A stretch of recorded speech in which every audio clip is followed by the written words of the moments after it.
YouTube. It's been a minute. I gotta get energy. No bullshit. I haven't recorded in a long ass time. That is all on me. That is fucking ridiculous. I gotta start recording more because I really want to use this as a platform, and I'm not using it as a platform. But yesterday, free agency started. Seen a lot of player moves. Not a lot of players stay. Seen PG move.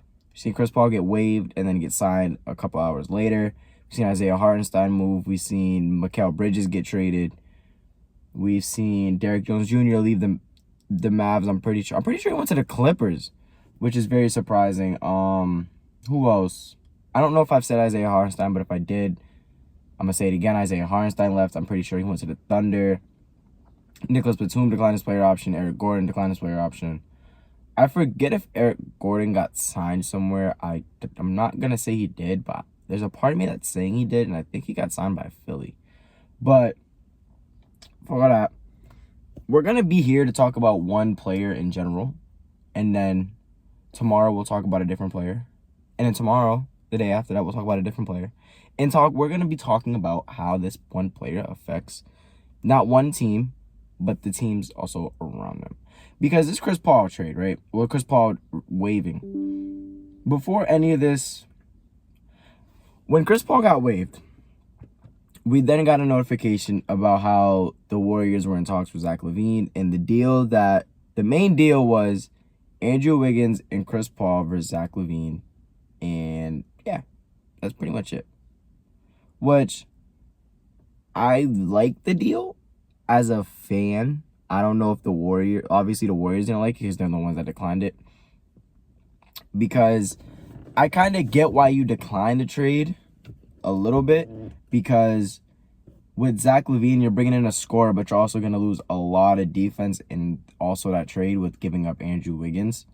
And don't get me wrong, Andrew Wiggins probably had the worst year of his career this year. But again, he doesn't have that much value. I don't know why the Warriors kind of declined it, because I think that's the best value you're going to get for Andrew Wiggins. I don't think you're going to get anything better unless you, I don't know, man. Because also the Warriors went after PG, and if you don't know the details to that trade, it was Paul George for Wiggins, Kuminga, Moody, a first round. I keep forgetting the last player. There was a fourth player attached to the deal. I forget who it was, but they offered 4 players and 1 draft pick for Paul George. And I think the Clippers declined that one, which again, I also think was stupid. But let's talk about Chris Paul. Chris Paul gets waived after obviously that one trade did not go through. Chris Paul then goes on to sign a 1-year deal with the Spurs, which I think is going to help Victor Wembanyama so much. I mispronounced his name so bad, but I think it's going to help him so much. As Chris Paul, again, he's known as the point guard. He averaged almost 10 assists throughout his career, almost, I think, 8 or higher every year.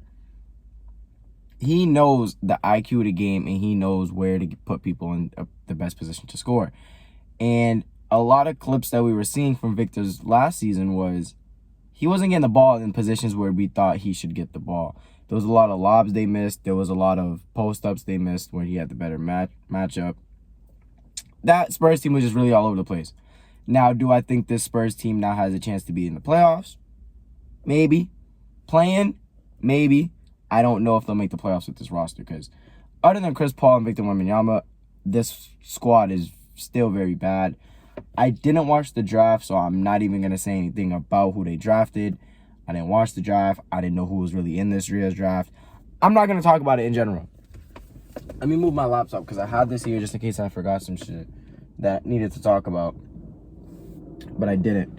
So, back to this Chris Paul situation and Victor Wembanyama. Victor is coming off one of his off of the best rookie year I've probably ever seen.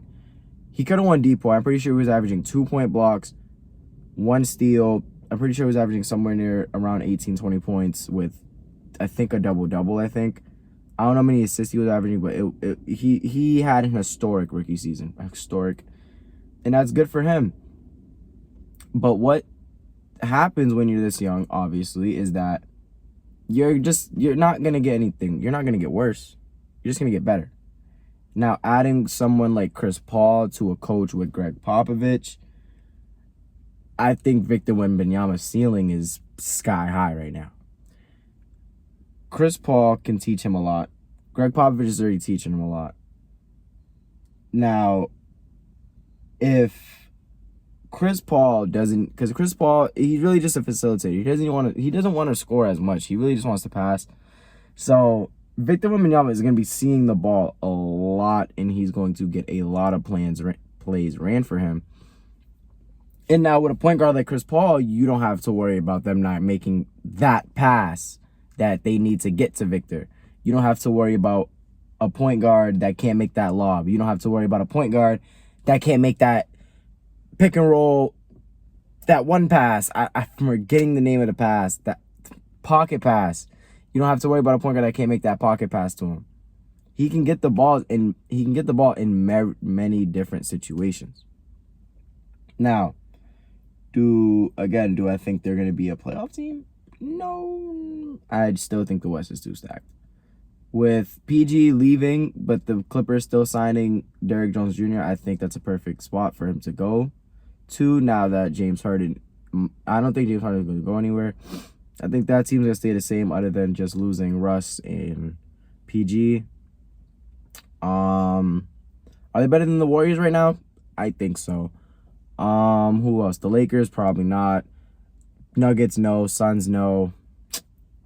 Timberwolves, no. Nuggets, no. I don't know if they're a playoff team. I think they're going to still stay at the bottom of the leaderboard, or the bottom of the standings, I should say. And I think they'll hang around like that 9th, 10th play-in spot. So do I think they make the play-in? Yeah. Do I think they make the playoffs? No. But if this team does make the playoffs, it only means so much for Wemby. Now he has playoff experience at the age of, 19, 20? And it's going to go a long way for him, I think. It's going to go a very long way. Now, that's really all I have for Chris Paul, right? Because it's a good signing for the Spurs. I think it's a great signing. You got the facilitator that you needed to match up with Victor. You didn't get a score. Yeah, you kind of would have liked Trae Young more than Chris Paul, but Chris Paul's Chris Paul. When you can sign a veteran that knows how to play the game and can help your young player develop, why not sign that player? Do I think Trae Young would have been a way better pickup? Yes. But you work with what you got. Work with what you got. And you got Chris Paul, work with it. That's really all I have. I don't want to make this video too long because I woke up dumb late. I have to go to work in an hour. So, I didn't want to make this video too long, as I just said that. But, this week, right? Before I let you guys go, this week, Monday, which is today, you will get a video Tuesday, Wednesday, Thursday, Friday. 5 days straight. And if I don't do that, I don't know. But I have so much confidence I could do it. I'm going to do it. So, with that being said, I'm going to let y'all go. Hopefully, y'all tuned in for the whole video. And if you did, let me know. Let me know in the comment section. Like the video. Subscribe. Why not? It takes